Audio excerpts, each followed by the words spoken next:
नमस्कार और स्वागत है। आज हम एक ऐसे हुनर पर थोड़ी गहराई से बात करेंगे जो किसी भी एलआईसी एजेंट की कामयाबी के लिए मतलब रीढ़ की हड्डी है। बिल्कुल। लोगों को अपनी बात समझाना, जिसे पर्सुएशन कहते हैं। बिल्कुल। और ये सिर्फ पॉलिसी बेचने जैसा नहीं है ना? नहीं है। ये तो लोगों का भरोसा, उनकी जरूरतें और भविष्य की जो सुरक्षा है उसको ठीक से समझने का हुनर है। सही कहा आपने, ये बहुत गहराई की बात है। हमारा मकसद यही है कि उन तरीकों को समझें जिनसे एलआईसी एजेंट लगातार अच्छा काम कर सकें और वो जो बड़े लक्ष्य होते हैं ना, जैसे एमडीआरटी, सीओटी, टीओटी, वो सब हासिल कर सकें। बिल्कुल, वो माइलस्टोन जरूरी है। अच्छा, आगे बढ़ने से पहले एक छोटी सी गुजारिश है सबसे। अगर आपको ऐसे ही जानकारी वाले, ज्ञान बढ़ाने वाले टॉपिक्स पर और चर्चाएं देखनी है, सुननी है, तो प्लीज हमारे चैनल को सब्सक्राइब जरूर करें। ये जरूरी है। और हाँ, इस पेशकश को लाइक भी करें और अपने दोस्तों, परिवार के साथ शेयर भी करें। बिल्कुल। चलिए, तो फिर मुद्दे पर आते हैं। अक्सर हम देखते हैं कि एजेंट प्लान की जो टेक्निकल बातें होती हैं, जैसे कितना रिटर्न मिलेगा, पॉलिसी कितने साल चलेगी, इन पर बहुत फोकस करते हैं। हाँ, ये आम बात है। पर क्या ग्राहक सिर्फ इन आंकड़ों से ही मान जाता है? मुझे लगता है शायद नहीं। उन्हें प्लान का असली महत्व, उसकी अहमियत महसूस कराना ज्यादा जरूरी है शायद। आप क्या कहेंगे, कैसे करेंगे? आपने बिल्कुल सही पॉइंट पकड़ा है। सिर्फ ये कहना कि सर ये प्लान बहुत बढ़िया रिटर्न देगा, आज के टाइम में काफी नहीं है।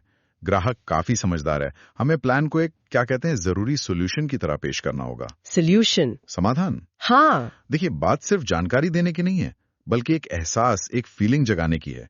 इसमें दो चीजें बहुत काम आती हैं।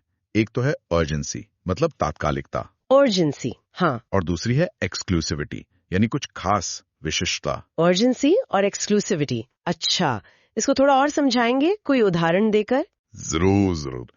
मान लीजिए कोई एजेंट किसी पेरेंट से बच्चे की पढ़ाई के प्लान पर बात कर रहा है, तो वो सिर्फ फीचर्स नहीं गिनाएगा।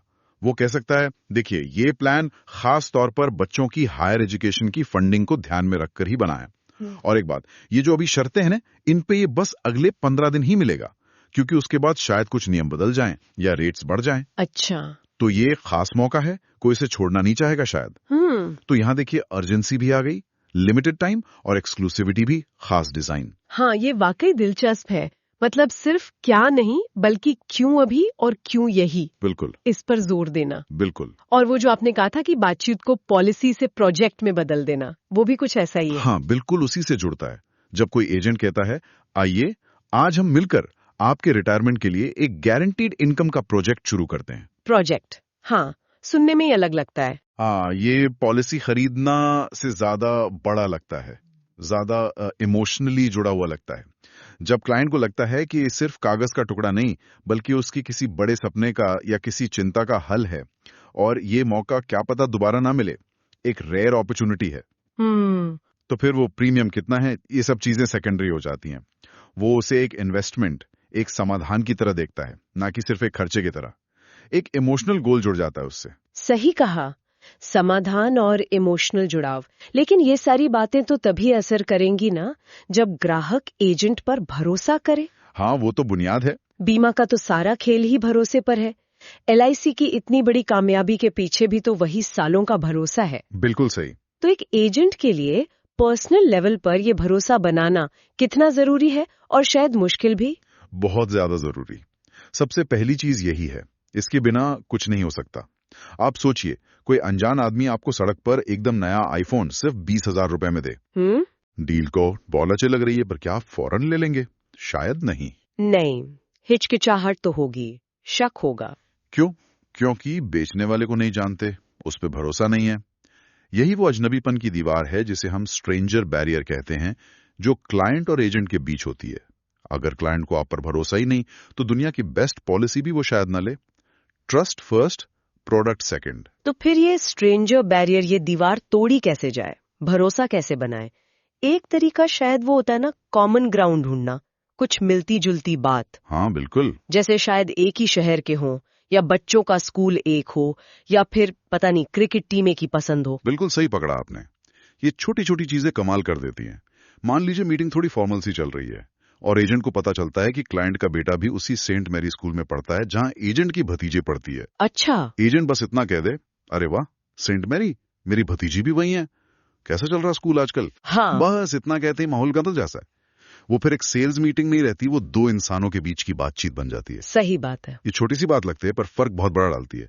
यहीं से भरोसे की पहली ईंट रखी जाती है। हाँ, ये छोटी बातें अक्सर बड़ी भूमिका निभाती हैं, लेकिन ये भरोसा सिर्फ पहली मीटिंग में तो नहीं बन जाता होगा, ये तो लगातार बनाना पड़ता होगा। कहते हैं कि बीमा में रिश्ते जो हैं वो कमीशन से कहीं ज्यादा कमा कर देते हैं। बिल्कुल सच है ये। और ये रिश्ते लगातार देखभाल मांगते हैं। इसका क्या मतलब है असल में डे टू डे में? इसका मतलब यह है कि रिश्ता बनाना कोई वन टाइम इवेंट नहीं है, ये एक कंटिन्यूअस प्रोसेस है, लगातार चलने वाली प्रक्रिया। और इसके लिए कोई बहुत महंगे गिफ्ट या डिनर जरूरी नहीं है। अच्छा। बल्कि छोटे छोटे लगातार किए जाने वाले जेस्चर्स ज्यादा असर करते हैं। जैसे किसी के जन्मदिन पर एक सिंपल सा मैसेज भेज दिया, नए साल पर विश कर दिया, दिवाली पर एक छोटा सा कैलेंडर या डायरी दे दी। अगर ये सब ईमानदारी से, सिंसियरिटी के साथ किया जाए तो आप क्लाइंट के दिलो दिमाग में बने रहते हैं। ये दिखाता है कि आपको उनकी याद है, सिर्फ पॉलिसी बेचते वक्त नहीं। बिल्कुल। और वो जो मांगी लाल बनाम देवीलाल वाला कॉन्सेप्ट है, वो भी इसी से जुड़ा है। मतलब हमेशा मांगने वाला नहीं, देने वाला बनना। एकदम, ये बहुत पावरफुल आइडिया है। मांगीलाल वो है जो हमेशा क्लाइंट से कुछ ना कुछ मांग रहा है, सर एक पॉलिसी और ले लीजिए, सर कुछ रेफरेंस दे दीजिए। हाँ। जबकि देवीलाल वो है जो हमेशा कुछ देता है, अपना टाइम, अच्छी सलाह, जरूरत पड़ने पर मदद या सिर्फ शुभकामनाएं। लोग नेचुरली देने वालों को पसंद करते हैं, उनके लिए एक अच्छी भावना रखते हैं। जब कोई एजेंट लगातार देवीलाल की तरह बिहेव करता है तो क्लाइंट खुद ही उसे बिजनेस देकर या रेफरल देकर एक तरह से एहसान चुकाना चाहता है। अच्छा, एक तरह का साइकोलॉजिकल चीज है ये। हाँ, ये एक अदृश्य लेन देन है जो गहरे रिश्ते बनाता है। देने की भावना। और इसमें शायद सच्ची तारीफ, जेन्युइन अप्रिसिएशन भी आती होगी। हाँ बिल्कुल, सच्ची तारीफ का बहुत असर होता है। आप किसी के घर गए तो वहां की सजावट की, दीवार पर लगी किसी अच्छी पेंटिंग की या बच्चे की जीती हुई किसी ट्रॉफी की ईमानदारी से तारीफ करना, ये छोटी सी चीज भी एकदम से एक वार्मथ, एक कनेक्शन बना देती है। लोग अपनी पसंद की, अपनी उपलब्धियों की तारीफ सुनना पसंद करते हैं। लेकिन यहाँ एक बात ध्यान रखने वाली है ना? हाँ बिल्कुल, सावधानी जरूरी है। तारीफ सच्ची लगनी चाहिए, दिल से निकली हुई। झूठी चापलूसी, वो मक्खन लगाना, वो बहुत जल्दी पकड़ में आ जाता है। हाँ, वो तो उल्टा असर कर सकता है। बिल्कुल, वो आपकी क्रेडिबिलिटी, आपकी विश्वसनीयता को खत्म कर देता है। सिंसेरिटी इज की, ये बात तो बिल्कुल सही है, सिंसेरिटी इज की। अच्छा, हमने बात की समाधान बेचने की, भरोसा बनाने की, रिश्ते निभाने की, लेकिन इन सब के पीछे एक ड्राइविंग फोर्स होती है, प्रेरणा, मोटिवेशन। कहते हैं कि असली मोटिवेशन आंकड़ों या लक्ष्यों से नहीं, बल्कि गहरी भावनाओं, इमोशन से आती है। एक एजेंट के लिए अपना क्यों, अपना वाय, ये जानना कितना जरूरी है? ये समझना शायद सबसे ज्यादा जरूरी है। ये वो फ्यूल है जो एजेंट की गाड़ी को रोज चलाता है, खासकर तब जब मुश्किलें आती है, जब रिजेक्शंस मिलते हैं। अगर कोई एजेंट कहता है कि उसे एमडीआरटी करना है, तो सवाल यह है क्यों? क्या सिर्फ पैसे के लिए, या उसके पीछे कोई गहरा कारण है? जैसे क्या वो अपने माँ बाप को एक आरामदायक जिंदगी देना चाहता है, या अपने बच्चों को बेस्ट एजुकेशन देना चाहता है, या अपने सपनों का घर बनाना चाहता है? जब ये क्यों, ये गहरा इमोशनल पर्पस, ये डीपर पर्पस एकदम साफ होता है ना, तो वो एक जबरदस्त ताकत बन जाता है, एक असीम ऊर्जा का स्रोत। फिर एमडीआरटी सिर्फ एक टारगेट नहीं रहता, वो एक मिशन बन जाता है। इसे शायद वो इमरजेंसी माइंडसेट से भी जोड़ सकते हैं। जैसे घर में कोई मेडिकल इमरजेंसी हो तो हम कैसे बिना थके पूरे फोकस से काम करते हैं, क्या वही अर्जेंसी अपने क्यों के लिए होनी चाहिए? बिल्कुल, क्या बढ़िया एनालॉजी दी आपने। जब आपका क्यू आपकी रगों में दौड़ता है तो आप हर दिन उसी इमरजेंसी वाली लगन से काम करते हैं। फिर टाल मटोल, बहानेबाजी सब खत्म हो जाता है। सही बात है। आप सुबह उठते हैं और आपको पता होता है कि आपको आज फील्ड में क्यों जाना है। और ये क्यू सिर्फ एजेंट के लिए नहीं, क्लाइंट के लिए भी समझना जरूरी है। क्लाइंट के लिए कैसे, मतलब उनका क्यों? हाँ, एजेंट को क्लाइंट को ये समझाने में मदद करनी होती है कि पॉलिसी लेने में देर करने की कीमत क्या हो सकती है।